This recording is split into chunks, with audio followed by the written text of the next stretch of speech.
السلام عليكم ورحمة الله وبركاته. كلتي وعن أوناكسن أخياري ميول البوء جوجتان. فضلا هدان نقول عصب تهاي كنالكم وكنالك هاي إلا ونسكراب بنا سارتد سفة إذا عنكون صوب بندقنا أما كنالك عن أسوق جلنا يكون سوق جارت مروان إن شاء الله. عشر كي هرو حنصو شرحني مامور كي إمارين تلما مولو لعكتها. قفول بواشقيا قفول بالعقبة صوق شو فرقي وحا سميو أما كلا دوناشا وحا سميو وقا مامولka lacagta la maamulo taasna horaan ugu soo hadalnay dadka inta u badan waxay muhiimada siiyaan ama muhiimada ay saaraan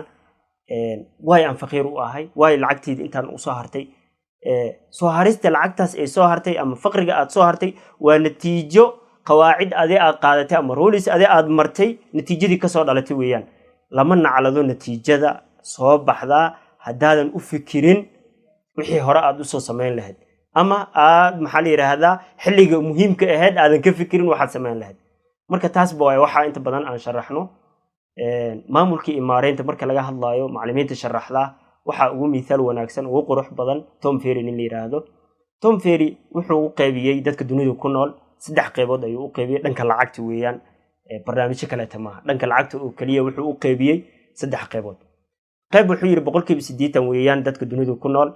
lacagta soo gasha ama mid ay shaqaysteen ha ahaato ama mid oo deeq ku soo gasha ha ahaato ama mid dibandaabiye wax ku keenaan ba ha ahaato haday doonto waxay cunaan waxay cabaan kirada guriga ma dhaafto yiri inta badan sidee rabaan uma noolaan karaan sidoo kale wax ma maal gashan karaan gaarigay raba ma gadan karaan gurigay raba ma gadan karaan safar dalxiis ma aadi karaan safar cibaado xaj amal ma aadi karaan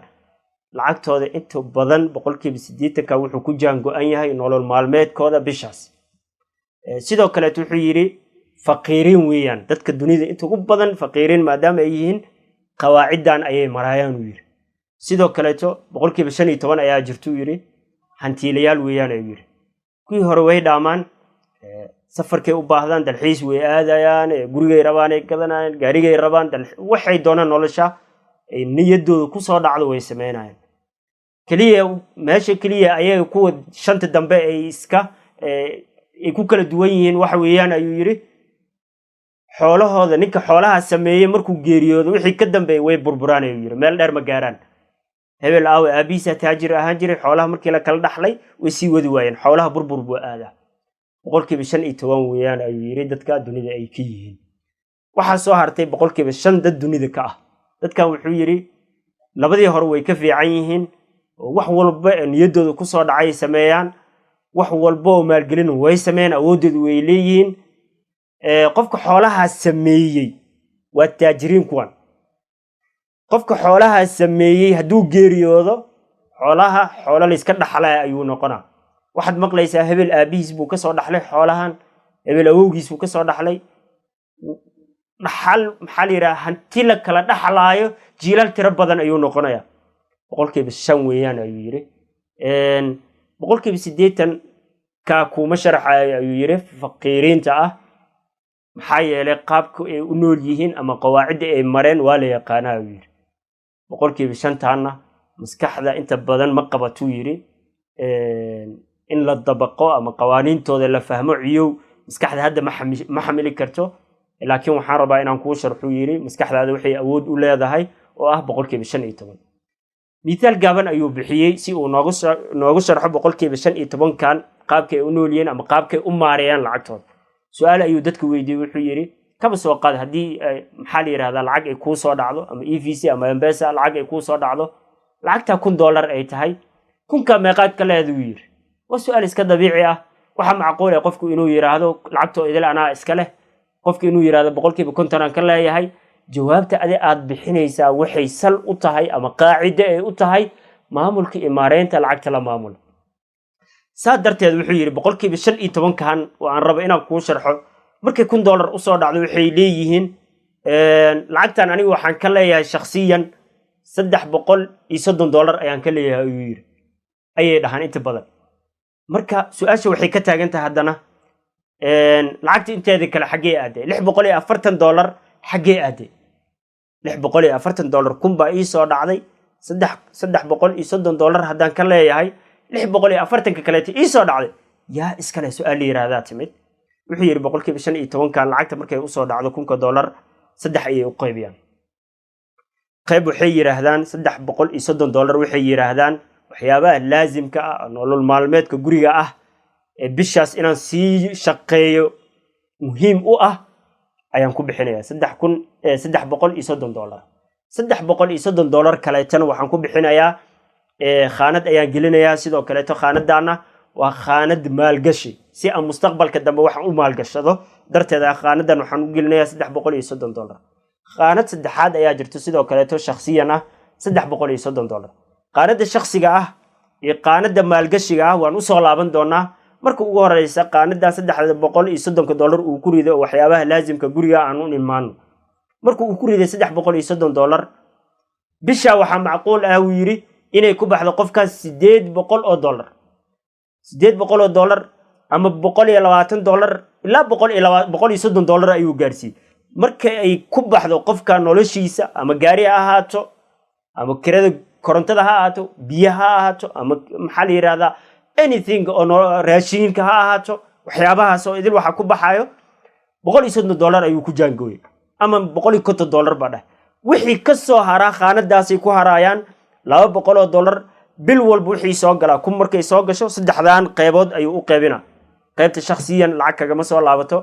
banaanka markuu u baxo inuu isticmaalo macquul ah oo kafay iyo waxyaabo ku isticmaalo ama internet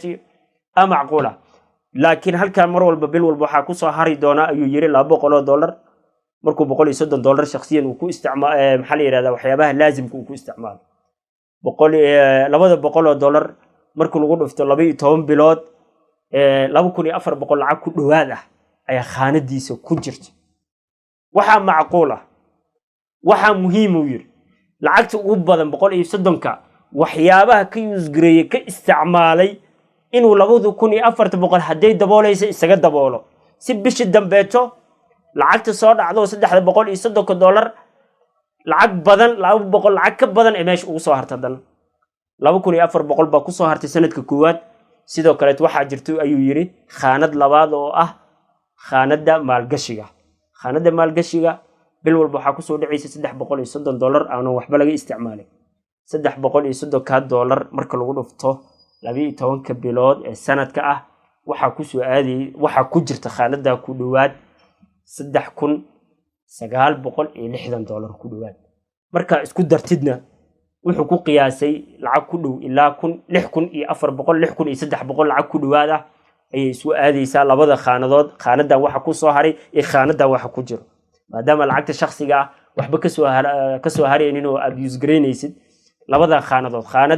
khaanada oo waxyaabaha laazimka inta ugu baahan tahay oo kaliya aad kala baxday wixii kale ay ku hareen ee khaanad kale oo ah mid maalgashiga loo sameeyay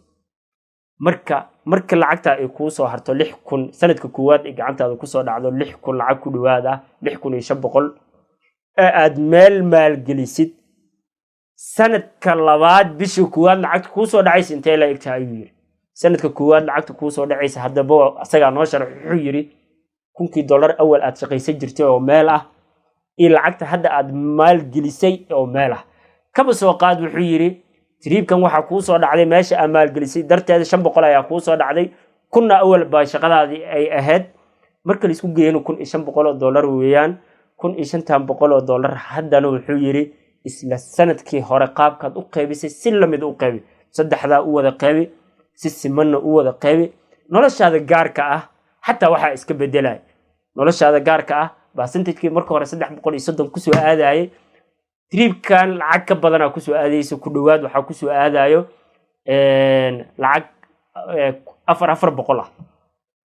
400 markay ku soo aado qaanada koowaad hadana imow oo laazimka waxyaabaha daruuriga ah oo aan iri korontada iyo biyaha iyo gaariga iyo raashinka iyo cabitaan waxa ay kamid yihiin 400 ba tripka ku soo aaday kaba soo qaad waxa isticmaashay 150 hadana 150 marka isticmaashay waxa ku soo haray tripkan lacag ku dhow 250 khaanadana sidoo kaleeto waxa ku soo haraya aad waxba ka bixinaynin bil walba soo galaayo lacag $400 ah 400 bal ku dhufo bishii meeqay noqone halkana 250 ba bil walba kaaga soo hartay ku dhufo bishii intee noqone sanad markii la gaaro lacagta idin labada khaanadood wixii ku jira isku geey meel labaad investment ku sameeyo dhabbadaas baa waxay ku geynaysaa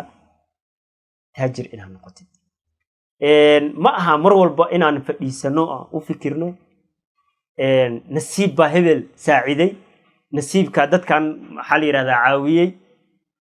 aniga nasiibkii halkaa ay dhigay inaad tiraahdo oo kaliya maaha inkastoo wax walba ilaahay uu qoray uu qadaray ilaahay sida quraankiisa subhanahu wa ta'ala uu nooga sheegay walaw basata Allahu rizqa li'ibadi labaghaw fil ard ورفعنا بعضهم فوق بعض درجات سيدو إلهي نو شاقي حدنا إلهي مسكح بو نسيي إلهي ملائكته وفاني وحير آدم بان أبورا يا مسكح دو وفاني آدم أنا جينا سارنتهاي ومسكح دي ملائكته لو وفاني مركا مسكح دي إنا استعمالنا عن كشقيسينو إن لبدا الشيء فقري تاجرني ماذا لبدا الشيء وكحرا مسكح دي إنا استعمالنا وكلي إنا يتهاي إنا نآمنه إلهي سبحانه وتعالى أنغو قاوم بو نو أبوري سيدا هورا وصو شاقي أنغا إنتان دقاقني مرادة سو قادني همرني تاس درتادا هدا هدي ومحالي راهدا فقريغا أما أدونا وحيسنين آدلتد ودذلك كرتاد وفكري كرتا ابن أدكر إلهي وكرامي قرآن كيسو نكو شاقي مركا أن دذالنو سنو لشينا وحاو بدل mar walba ha ka fikirin ha ka walwalin waxyaabaha yar yar gacantaada ku soo dhacay waxyaabaha yar yar gacantaada ku soo dhacayo qaacida aad qaadatay ama wada aad martay ama qaab aad u fikirtay natiijada ka imaaday waa wax gacantaada ku jirto marka qaab fikirkaaga hagaaji sida natiijadaada u hagaagto qaab fikirkaaga maxaa la yiraahdaa ku salay hadii wax walba ku soo galo aad wada isticmaashid bishan oo aad waxba meel dhigin ما أقاني قابك وحسكو بدلايان ساكل وريغا مرول بقات كل حجرتا وآنا استاقيني وقول كي بسيديت اندتك الدنيا كنا لتوم فيري وحيري ساكل كاسي كجرا وريغا